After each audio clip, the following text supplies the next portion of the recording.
दोस्तों आज की इस वीडियो में मैं आपको क्लास 12th टॉपर की कॉपी दिखाने वाला हूं। इस वीडियो में दोस्तों हम क्लास 12th के टॉपर की इकोनॉमिक्स की कॉपी देखेंगे और 7 सब्जेक्ट की कॉपी देखने वाले हैं। और ये जो टॉपर है एमपी बोर्ड एग्जाम 2024 का टॉपर है और नंबर कितने आए हैं 80 में से आपके क्या है 79 नंबर है। ओके 80 में से 79 नंबर है, केवल एक नंबर बस कटा हुआ है। ओके तो इकोनॉमिक्स के पेपर में किस प्रकार से आपको लिखना है ये आपको आइडिया मिल जाएगा।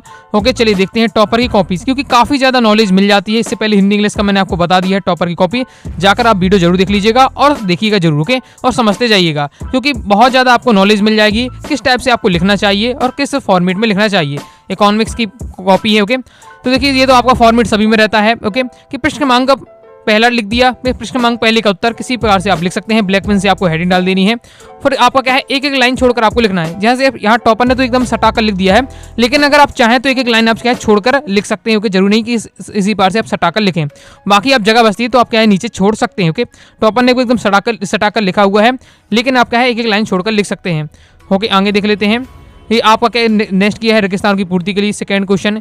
सही जोड़ी में जब आप करें तो आपको सही जोड़ी करते समय जो आपका आंसर है आंसर बस नहीं लिखना है। तो पहले तो आपको क्या है क्वेश्चन का इस साइड वाला एरिया लिखना है। ओके और फिर जो उसके आंसर सही है उसके सामने वाला आपको लिखना है। ओके उसके सामने उसका उत्तर सही बिल्कुल लिख देना है। जोड़ी में बहुत सारे विद्यार्थी केवल उत्तर बस लिख देते हैं। ओके तो यहाँ उत्तर बस नहीं लिखना है, पहले आपको क्या जोड़ी लिखनी है आगे वाली, फिर उसका जो उत्तर है। जैसे भारतीय अर्थव्यवस्था का उत्तर क्या है मिश्रित अर्थव्यवस्था। भारत में कौन सी अर्थव्यवस्था अपनाई है मिश्रित अर्थव्यवस्था। साधन की मांग क्या है वित्तपोषण मांग है। ओके तो इस प्रकार से जो उसका आंसर है उसको सामने से मिला देना है। फिर देखो प्रश्न क्रमांक चौथे का उत्तर किया है जिसमें 77 इस बार से लिख दिया है।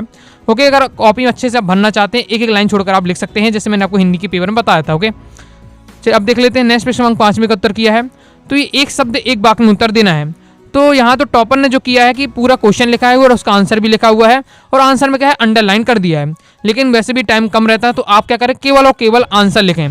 जैसे पहले का राइट आंसर है आपका अंतर्राष्ट्रीय सौदे, तो अंतर्राष्ट्रीय सौदे हो जाएगा। दूसरे का राइट आंसर है कि बचत और आय के मध्य क्रियात्मक संबंध क्या है बचत फलन कहलाता है। तो आंसर केवल आपको क्या लिख देना है बचत फलन लिख देना है। जिस प्रकार से क्या है ये आपके आंसर लिखेगा, सेम इसी बार से आपको है आंसर लिखना है। ओके पूरा आपको लिखने की आवश्यकता नहीं है। ओके ऐसा नहीं कि आप इसका पूरा लिखते हैं तो एक्स्ट्रा नंबर मिलेगा, केवल आंसर आप लिखिए, क्योंकि वैसे भी समय कम रहता है तो इन चीज़ों में आपको समय बचाना है। अब टॉपर को तो कॉन्फिडेंस था कि मैं क्या है पूरा लिख लूंगा। ओके स्पीड भी होगी अच्छी, इसलिए क्या है लिख दिया है। ओके कंप्लीट हो जाए जब भी क्वेश्चन का दोस्तों आंसर आपका कंप्लीट हो जाए, आपको हमेशा बताता हूँ कि आपको दोस्तों क्या है एक दो लाइन खींचकर आपको क्या है खींच देना है, जिससे टीचर को ये फिक्स हो जाएगा कि आपका इस क्वेश्चन का सॉल्यूशन आपने कंप्लीट कर लिया है।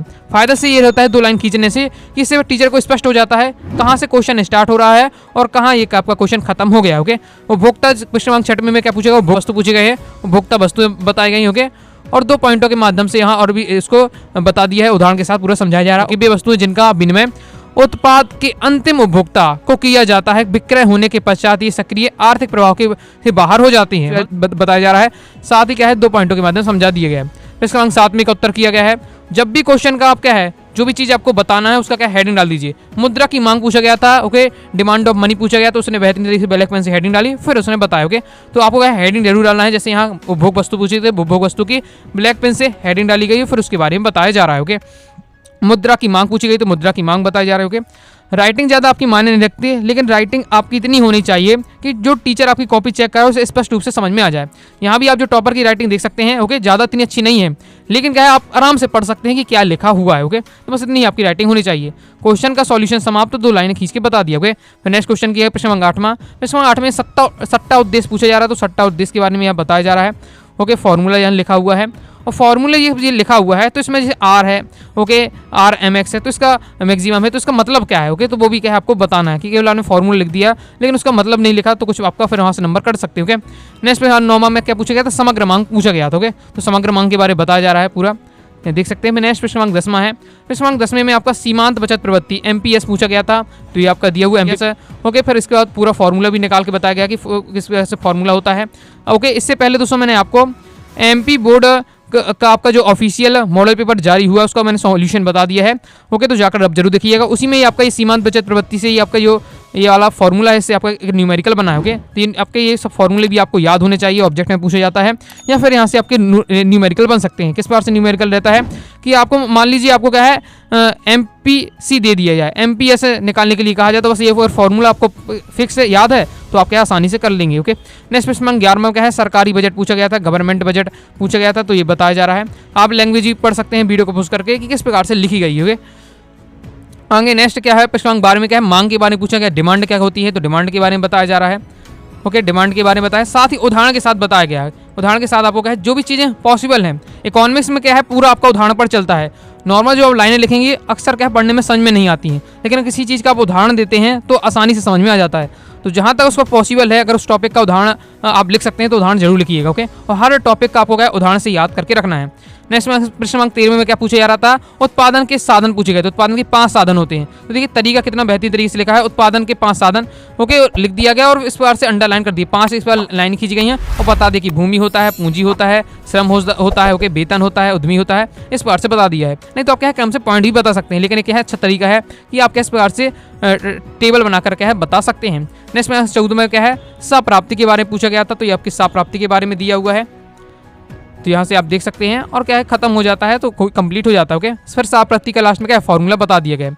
फॉर्मूले में काम और कर सकते हैं, जब भी आप क्या है किसी चीज़ का फॉर्मूला बताएं।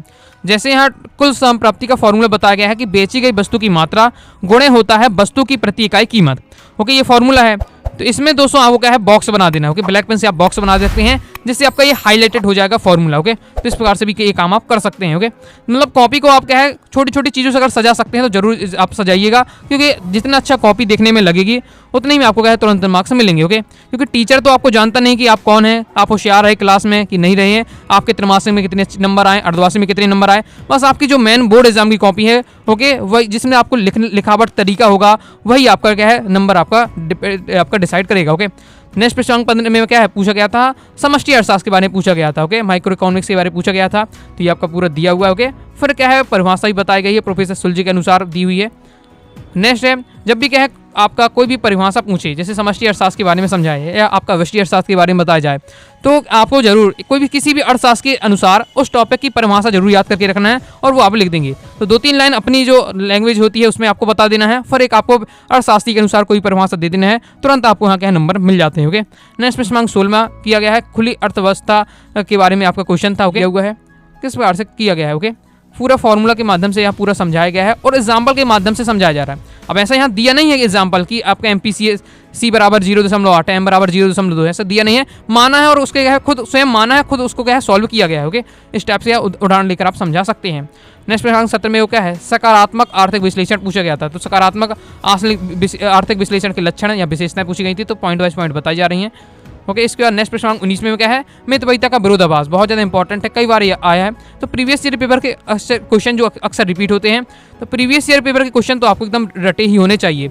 बाकी प्रॉपर तैयारी करना चाहते हैं, क्लास 12 इकोनॉमिक्स का कोर्स ज्वाइन कर लीजिएगा, तो उसमें दोस्तों आपको all chapter important question answer, all chapter objective मिल जाएंगे। साथ ही उसमें प्रीवियस ईयर पेपर के इंक्लूड तो क्वेश्चन आपके रहने ही वाले हैं, साथ ही आपको कई प्रकार के मॉडल पेपर दिए जाएंगे, जिससे आप क्या है प्रॉपर तैयारी कर पाएंगे। तो 90 39 53 44 79 दिए व्हाट्सएप नंबर पर जो आप मैसेज करके है कोर्स को ज्वाइन कर सकते हैं। ओके, तो ये आपका मितव्ययिता का विरोधाभास को पूरा यहाँ से आपको बेहतरीन तरीके से समझाया गया है। ओके, लैंग्वेज भी आप पढ़ सकते हैं किस प्रकार से उसको समझाया जा रहा है। ओके, इसके बाद प्रश्न 18 में क्या है, बाजार संतुलन किया हुआ है, तो बाजार संतुलन को बताया जा रहा है, फिर डायग्राम बनाया जा रहा है। ओके, डायग्राम बनाया गया है, तो अगर आप क्या है पेंसिल से डायग्राम बना सकते हैं। ओके, पेन अगर पेन से बनता है आपसे तो पेन से भी आप बनाइएगा। ओके, पेन से और अच्छा आपका दिखने का। बाकी यहाँ देखिए टॉपर ने क्या है पेंसिल से बनाया है। बाकी नेक्स्ट प्रश्न 20 में मुद्रा के कार पूछे गए, तो मुद्रा के कार को कितने बेहतरीन तरीके से बताया जा रहा है, पॉइंट वाइज पॉइंट न लिखे से क्या डायग्राम बना के दिखाया जा रहा है कि मुद्रा के कार बताया जा रहा है। फिर 2 लाइन खींच दी गई हैं, पहले क्या प्राथमिक कार होता है, दूसरा गौण कार होता है। अब प्राथमिक कार में भी कौन सा आता है, विनिमय का माध्यम क्या है, भी आपका प्राथमिक कार है, गौण में कार क्या है, मूल्य का संचय आपका गौण कार चला जाता है। तो इस प्रकार से क्या है तालिका बना के बताया जा रहा है। ओके, तो ये आप भी तरीका अपना सकते हैं। फिर यहाँ से डिटेल से बताया जा रहा है, पहले तो यहाँ शॉर्ट में बता दी कि मुद्रा के क्या क्या कार होते हैं। अब यहाँ से लॉन्ग वाला क्वेश्चन है, और 2 नंबर में क्वेश्चन है तो उतना पर्याप्त है, बस आपने बता दिया 2 नंबर में, लेकिन ये आपका लॉन्ग में पूछा गया था। तो पहले तो बता दिया कि शॉर्ट में कि कौन कौन से कार होते हैं मुद्रा के, फिर उसको क्या है डिटेल से बताया जाए, प्राथमिक कार तो विनिमय का माध्यम है, मूल्य का मापन है, फिर उसको क्या है 2 लाइन में क्या है समझाया जा रहा है। गौण कार में मूल्य का संचय है, मूल्य हस्तांतरण, ये मुद्रा के गौण कार है, तो उनको क्या है 2 लाइन में बताया जा रहा है। ओके, नेक्स्ट प्रश्न इसमें किया गया था, तो इसमें आपको क्या है कि न्यूमेरिकल क्वेश्चन था। ओके, मांग की लोच वाला आपका क्वेश्चन था, तो इस प्रकार से आपको किया गया है, आप देख सकते हैं न्यूमेरिकल भी किस तरीके से आपको करना है। अब यहाँ माइनस चिन्ह आया तो वही बताया, माइनस चिन्ह का मतलब है कि वस्तु की मांग एवं उसकी कीमत में क्या है, विपरीत संबंध होता है। ओके, नेक्स्ट प्रश्न क्रमांक 22वां दिया हुआ है, उत्पादन फलन के बारे में पूछा गया, तो उत्पादन फलन के बारे में बताया जा रहा है। प्रश्न क्रमांक 23वां है, पूर्ति के बारे में आया था और पूर्ति को प्रभावित करने वाले कारक आए थे। ओके, पूर्ति क्या है, पूर्ति को प्रभावित करने वाले कारक तो बताया जा रहा है। पूर्ति को प्रभावित करने वाले कारक ब्लैक पेन से पूरे हेडिंग डाल, जितनी भी हेडिंग बन रही है वो ब्लैक पेन से लिखा गया है, बाकी आपको है ब्लू पेन से लिखना है, तो ये आपका कंप्लीट हो जाता है। तो इस प्रकार से ये था आपका इकोनॉमिक्स के टॉपर की कॉपी। तो आई होप आपको काफ़ी ज़्यादा नॉलेज मिल गया होगा। आगे आपको किस सब्जेक्ट की कॉपी देखना है टॉपर की, कमेंट बॉक्स में जरूर बताइएगा। बाकी दोस्तों इंपॉर्टेंट क्वेश्चन चाहते हैं, बोर्ड एग्जाम बहुत ज़्यादा नजदीक है, इकोनॉमिक्स से इंपॉर्टेंट क्वेश्चन चाहते हैं, कमेंट बॉक्स में आप जरूर लिख दीजिएगा 12th economics important question answer 2025। Okay, आप लोगों का सपोर्ट रहता है तो मैं जल्दी आपको क्या है इंपॉर्टेंट क्वेश्चन आपको क्या है चैप्टर बाई चैप्टर होगा, या फिर आपको क्या 2 अंकी वाले, पूरे 3 अंकी वाले, 4 अंकी, इस प्रकार से मैं आपको कवर करा दूंगा और एक क्वेश्चन आपको समझा दूंगा। तो आई होप आपको वीडियो पसंद आएगी, वीडियो पसंद आए वीडियो लाइक करके सब्सक्राइब जरूर कर दीजिएगा। साथ ही दोस्तों टेलीग्राम चैनल, व्हाट्सएप चैनल को ज्वाइन कर लीजिएगा। मिलते हैं दोस्तों नेक्स्ट वीडियो में, तब तक के लिए बाय बाय।